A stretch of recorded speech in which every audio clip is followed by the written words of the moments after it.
Harriet was going to basketball training that afternoon. Yeah, she was doing her stretching, laying back, just bringing her leg from one side to the other. Felt a pop and said, yeah, Mum and Dad, something's not right here. Doesn't feel quite right. Come and help me, I feel like I'm going to fall over. When she first said her back was sore, it's like, well, yeah, we've all hurt our back before, you'll be right. Yeah, after a little while, it was evident, yeah, something was wrong.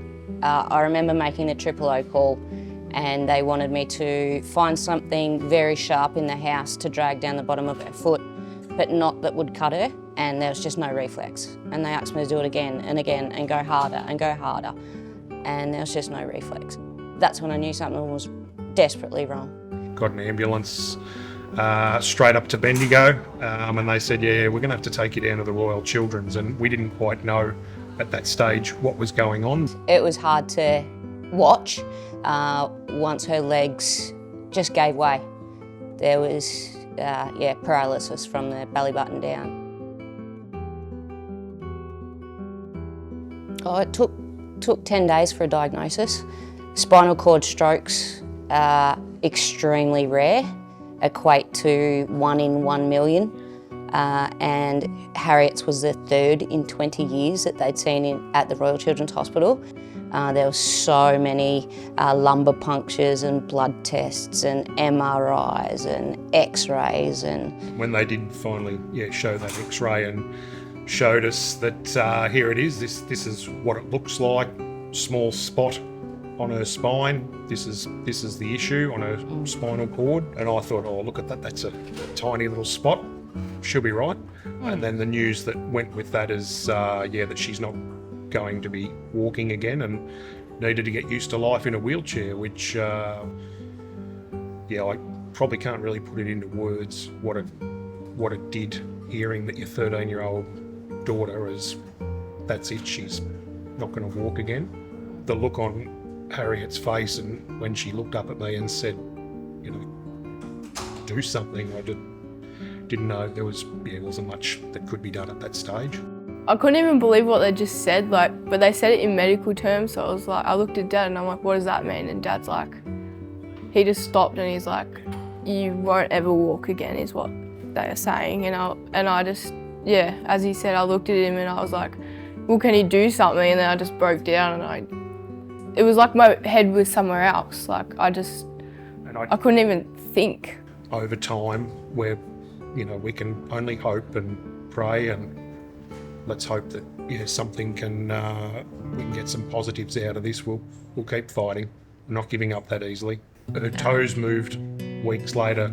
She moved one of her toes, and we got so excited. Pretty excited about just her moving her toe. Was that was pretty special. Yeah, over time, and it's only Harriet. No, we couldn't do it. We could be there for her every step of the way in every single minute of the day, but we couldn't do the work. And it was Harriet that's pushed so hard to be able to get back up with that real chance that she may never have walked again.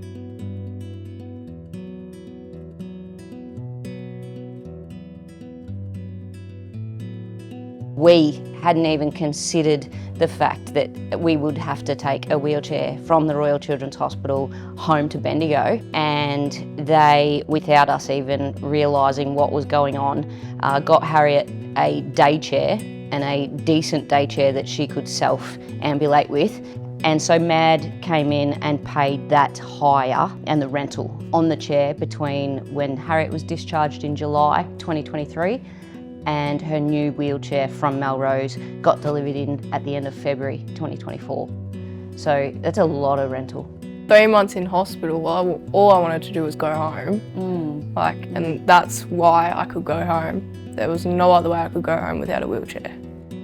I guess MAD came about to us at desperate times, traumatic times, and we didn't know much about MAD at that point.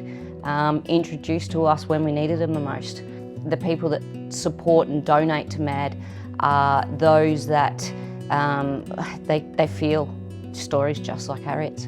The financial giving, the donations, it's huge. It's huge in lives that really need it at those times. We're just so thankful. We were in a really tough spot.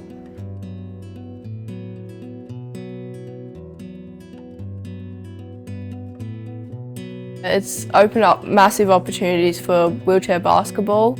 I've gotten into the Victorian State Development Squad. I'm now training with Victorian players, and it's a very good sport. I love it, and I can't wait to see where it takes me.